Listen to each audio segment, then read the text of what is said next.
This is a steal for the Cavs, a player who is available from a rival team, but could be that one final piece for the Cavs championship puzzle as we head into the 25-26 season. And I break it all down for you right here on Cavs Digest. What's going on, everybody? Welcome back to the show. Super excited to be back with you. I'm Darayus Sethna. Before we get into today's video, just want to send you that friendly reminder to like this video and subscribe to that Cavs Digest YouTube channel, getting as much off-season content as we can out for you. Matt doing a terrific job as well. And I'm excited to break down today's video because this is an NBA player who I've always had kind of a soft spot for, watching him play, just the way he plays, the intensity, and in a league that is, so offensive based and shooting and finesse. This is a player who I think brings that toughness, that defensive oriented mindset, who would be a perfect fit for the Cleveland Cavaliers. Does not need the ball in his hands. Great culture guy. This player would be perfect. And the name of this player, you might ask, Gary Payton II.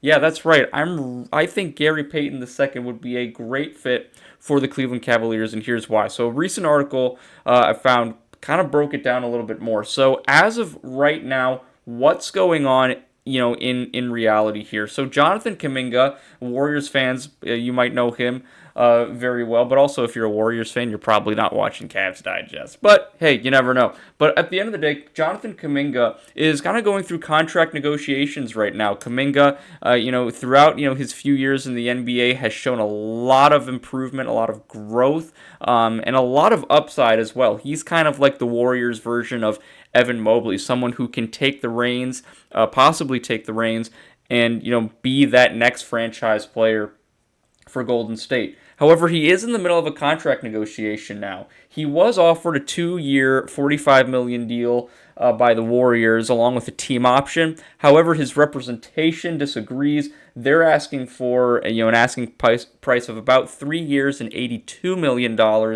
And that's really more for long-term security, being a part of the organization, rather than maybe just a trading block down the line. So as a result of these ongoing contract negotiations, it's led to Gary Payton II not having finalized a deal yet with Golden State. Now, Payton II has some strong connections in Golden State. Is actually back in the Bay Area after spending a little time in Portland after winning the championship in Golden State in his first stint with the team. So this is someone who has, obviously with his father being one of the best defenders of all time, Gary Payton, and the connections he has in the Bay Area. I wouldn't be shocked if somehow, some way, the Warriors eventually do find time and energy to get a deal done with Gary Payton II.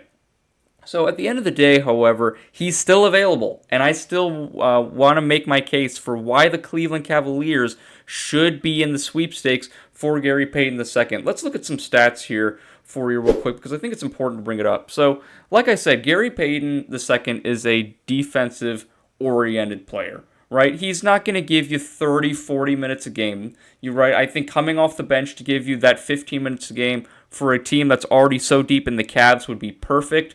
Can get you that 6, 7 points a game you need. But really, to me, if you look at it, it's his defense, right? None of these offensive numbers are going to stand out to you. The steals per game, I think could maybe improve a little bit more. But really, other than that, it's mostly just the 3-point shooting and the defense. Gary Payton, really a corner 3 guy, can shoot the ball, when called upon. His success rate, obviously not the best, but certainly that guy who you need if you're the Cavs and you're going to be facing a lot of really strong perimeter players, whether it's in the Eastern Conference, Western Conference, a lot of great guards in this league, and Gary Payton II is a guy who you can have come off the bench and put on that best player to just wear him out, tire him out. That's all you really need. The Cavs have the offensive firepower already, so adding this defensive specialist would be huge for them, in my opinion. And then kind of just going off of that a little bit more, this is a quote from the article mentioning the Cavs possibly securing Gary Payton kind of goes back to my rationale a little bit here as well. With the Warriors continuing to drag their feet, the Cavaliers can certainly put out a call to gauge interest in whether Payton would be willing to take the veteran minimum and officially leave Golden State once more. There would be plenty to like about the two-way guard can offer, and there certainly is. And I think Gary Payton, if he had the opportunity to win a championship again, whether it's in Golden State or in Cleveland, he would sign up for that veteran offer, in my opinion. Why not? You have an opportunity to be on a team that already has a solidified culture, a team that is already in need of maybe another defensive specialist, but a team that has proven to have success, especially in the regular season. And kind of going back here as well, we mentioned this earlier. Gary Payton has that championship experience, and he could be just a great presence in this Cavs locker room, especially for the younger guys coming off the bench. What does it take to win a championship? What are the things you have to do? How do you work with the star players? What do you need to do off the court to be successful, right? And that's going to be helpful for younger players like Sam Merrill, like DeAndre Hunter, who don't have a ton of experience playing in those big moments. And when they did play in those big moments last season, they came up short, and embarrassingly short, right? So how can Gary Payton maybe, fix some of those, or fill some of those holes for the Cavs? So, I think with the Cavs bench being, once again, offensive-minded with guys like Merrill, DeAndre Hunter, Larry Nance Jr., Gary Payton can be that guy who can come in, set the tone on the defensive side of the ball. Another positive here for me as well is the fact that Kenny Atkinson has a relationship with Gary Payton II, right? Kenny Atkinson, before he took the Cavs job, as you know, was a longtime assistant with the Golden State Warriors and the Los Angeles Clippers, and in his time with the Warriors, won a championship back in 2022 with Gary Payton II. So there's a little bit of chemistry there. I think that would just makes this more enticing if I were Gary Payton II. So you have someone in Cleveland that you're not just going there and you have no clue who anybody is. You have someone who you can kind of lean on, and what a great surprise, or not surprise, but what a great coincidence that that's the head coach of the team. So that relationship to me would be a big factor as well.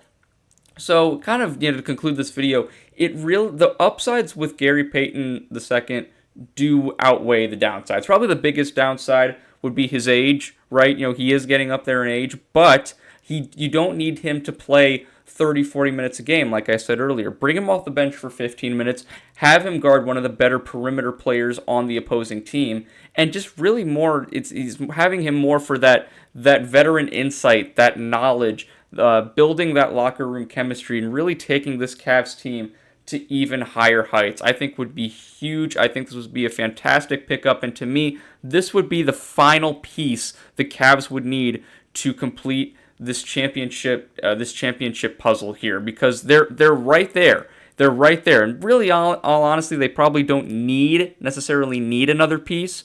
But I do believe this specific piece in Gary Payton II, the fact that he is a primarily plays defense, is huge for the Cavs on a team that is loaded with offensive firepower. But what are your thoughts here? Could Gary Payton be the newest member in Wine and Gold? We shall see. Certainly has Kenny Atkinson on his side if he were to come here to Cleveland. I want to hear what you have to say. Should it be Gary Payton? Should the Cavs be maybe pursuing someone else in free agency, signing someone else? What are your thoughts? I want to hear what you have to say. So make sure you like this video, subscribe to the Cavs Digest YouTube channel, leave your thoughts in the comments below, and I'll see you next time for another episode. Thanks so much, everybody. See you soon.